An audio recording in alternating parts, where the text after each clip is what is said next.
Bonjour les balances, bienvenue dans votre tirage. On va aller voir ce qui se passe pour vous sur le mois de mars dans le domaine relationnel.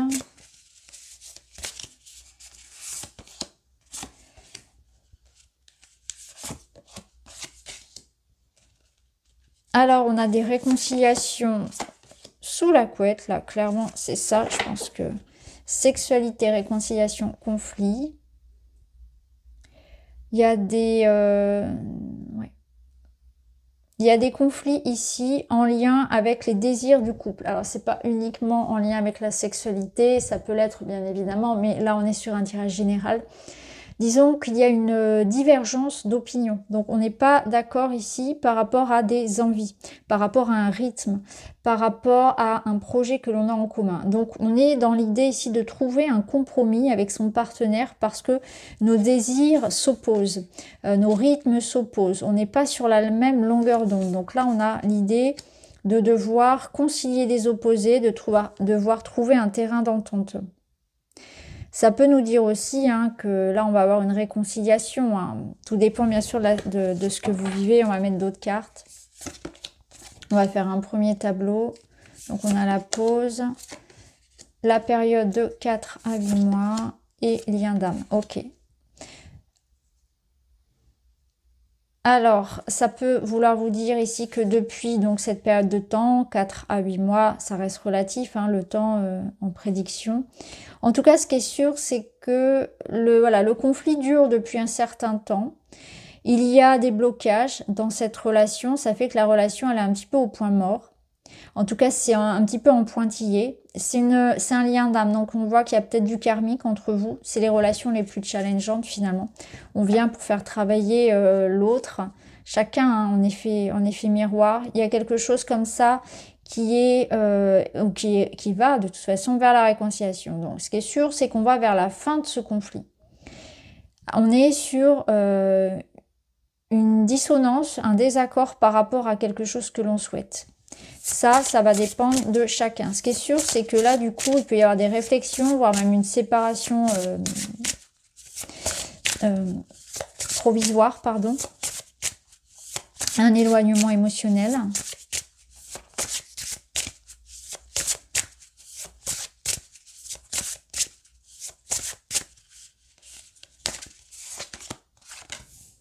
Il y a quelque chose qui, dans la relation... Alors, ça peut être une relation triangulaire, mais ça ne concerne pas tout le monde. C'est que il y a quelque chose en trop dans cette relation qui provoque, là, la difficulté. Donc, cette troisième, cette tierce ici, c'est pas forcément une personne. Ça peut être un enfant, les enfants. Ça peut être le travail. Ça peut être... plein de choses en fait, ça va vraiment dépendre de ce que vous vivez. Ça peut être une personne qui est très impliquée à l'extérieur, ça peut être une belle famille envahissante, ça peut être l'addiction du partenaire. Voyez comment ça résonne. Il y a une énergie ici qui vient en trop dans ce couple, qui vient s'immiscer. Il va falloir dégager cette énergie qui est de trop. Trouvez ce qui impacte autant votre couple. Ça peut être parfois, vous voyez, c'est pas forcément quelque chose de très concret. Ça peut même être une blessure, le passé, quelque chose que l'on porte en soi. Vous voyez, par exemple, ici, on a la sexualité, ça peut être quelque chose lié à ça. C'est-à-dire un mal-être qu'on peut avoir, par exemple, dans son corps, qui va venir impacter notre relation aux autres. Si on n'a pas libéré, finalement, si on ne s'aime pas, si on ne s'accepte pas, si on a des tabous, etc., quelque chose qu'on ne verbalise pas, qu'on garde en soi, on va ensuite vivre des difficultés dans son couple. Donc là, ce qui est sûr, c'est qu'il y en a un des deux qui a peut-être quelque chose à exprimer, à libérer, de manière à ce que le couple s'harmonise. Ouais, dépendance affective. Donc il y en a un qui est beaucoup trop possessif, jaloux, qui manque de confiance en lui. Vous voyez, c'est ce que je vous disais, peut-être qu'il y en a un des deux qui porte des traumatismes sur lesquels il n'a pas travaillé. On a peur que l'autre nous trompe, on est jaloux de manière excessive, on ne peut pas vivre sans l'autre. Voyez comment ça résonne. Et là, on nous parle encore de temps. On nous parle de 1 à 3 mois. Donc on nous dit que ça va s'arranger. Cette réconciliation, elle intervient donc sur de mars, mai, juin. Dans les 3 mois, on a cette amélioration par rapport à cette situation-là. Au dos, on a le flirt. Vous avez besoin de légèreté. Vous avez besoin de vous amuser. Il y a besoin de se retrouver. De se libérer de cette situation-là, comme je l'ai expliqué, et retrouver une énergie beaucoup plus légère. Donc on voit que ça va vers cet apaisement, vers cette conscientisation là qu'il y a quelque chose en trop dans la relation. Et comme je l'ai dit, hein, c'est pas forcément une tierce. En tout cas, c'est qu'il y a une notion de dépendance. Il y en a un des deux qui, à mon avis, travaille sur cette notion-là. Et c'est ce que vous êtes venus travailler ensemble. Ça sous-entend que l'autre, dans son rôle, forcément, va être très indépendant. Vous pouvez, enfin, il y en a un des deux qui a la sensation qu'on lui cache des choses, etc. Voyez. Donc là, ce que je ressens avec le flirt, c'est que vous avez besoin de vous retrouver, de communiquer, peut-être de prendre un temps rien que pour vous aussi, de sortir un petit peu du quotidien pour justement régler cette situation-là. On va remettre des cartes par-dessus. Parce que là, on a quand même quelque chose de très précis. Là, on a besoin de communiquer, on a besoin de parler, de mettre des mots sur ce qu'on ressent. Ouais. Voilà. Il y a quelque chose, vous voyez, on retrouve, c'est intéressant, parce que c'est un autre oracle, et on retrouve un petit peu cette énergie tierce, là, avec ce pantin. On a cette sensation ici que quelque chose...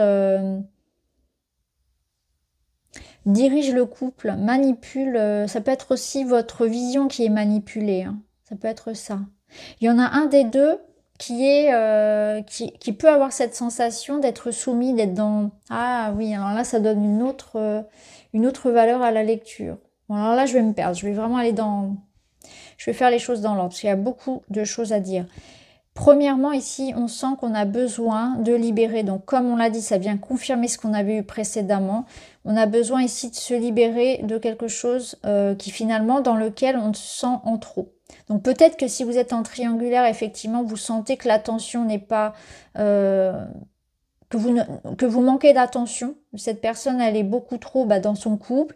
Ça peut avoir un impact effectivement sur votre intimité, qu'il n'y a pas assez de temps pour vous. Ça peut être ça. Vous réfléchissez à l'évolution de cette relation, même si on peut le voir. Il peut y avoir des moments où ça va bien et des moments où il y a de l'absence qui est lourde. Donc à vous de voir si cette relation on-off, elle vous correspond. Parce qu'on sent de l'instabilité. À vous de voir si ça correspond à vos besoins. Parce qu'on est quand même dans une énergie légère ici.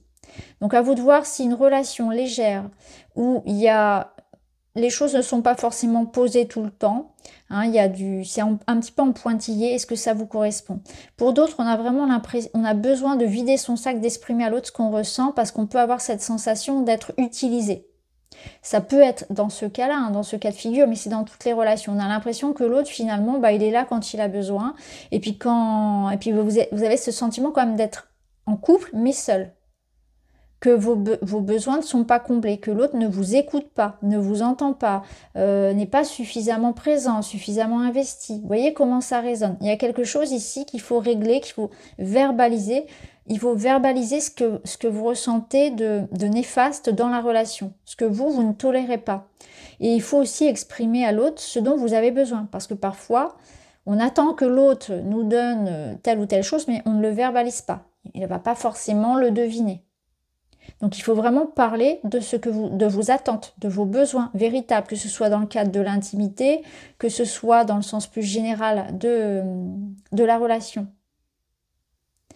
Il y a un couple ici qui a besoin aussi de se retrouver, hein, c'est flagrant parce qu'on a encore cette énergie ici d'être attentif aux besoins de l'autre, à ses propres besoins.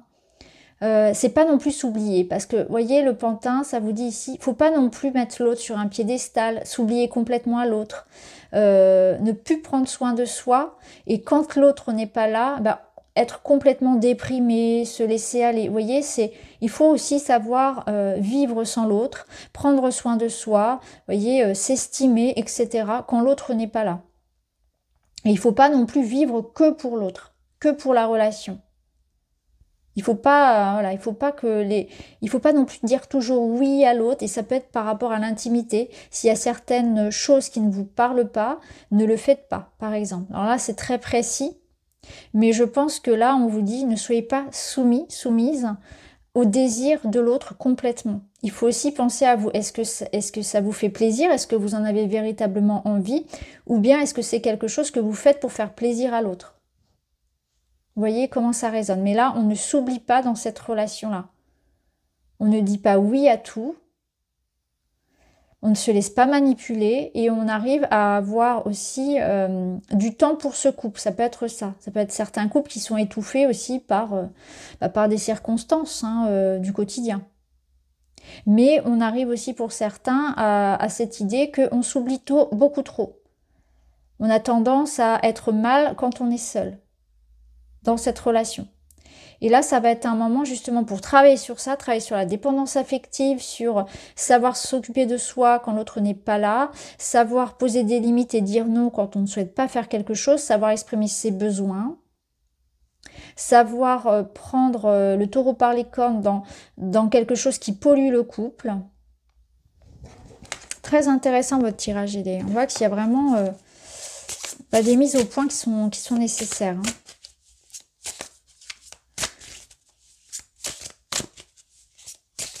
Et c'est aussi l'idée de voir où j'en suis dans ma relation. Est-ce que si je vis une relation triangulaire, si je vis une relation non officielle, une relation en dents de scie, est-ce que moi ça me correspond ou pas?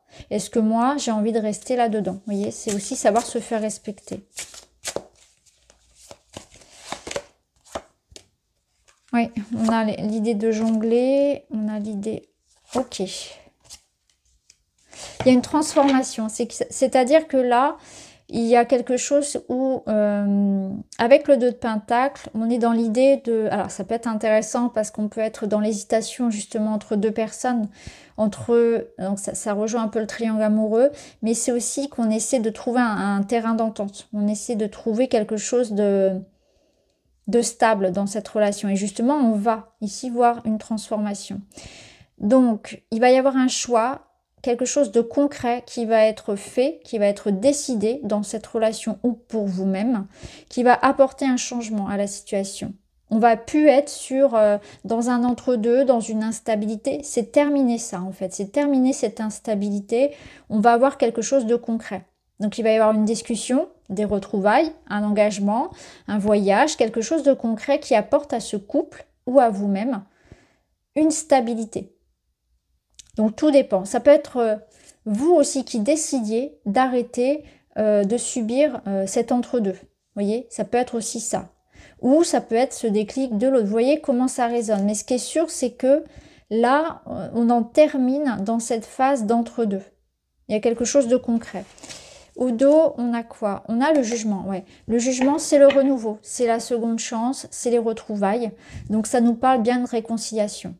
Donc à mon avis, là on est plutôt parti sur quelque chose de positif, une transformation positive qui va avec cet as de denier vers quelque chose qu'on vous donne, qu'on vous offre. Vous voyez, il est heureux sur la carte, il est tout content. On lui donne concrètement ici de quoi se satisfaire. Et il n'y en a qu'un, c'est-à-dire que là, il y a une seule option. Il n'y en a pas deux, il n'y en a pas trois, et c'est quelque chose de nouveau. Donc c'est un renouveau ici. Il y a quelque chose qu'on laisse derrière soi. On oublie le passé, on va de l'avant.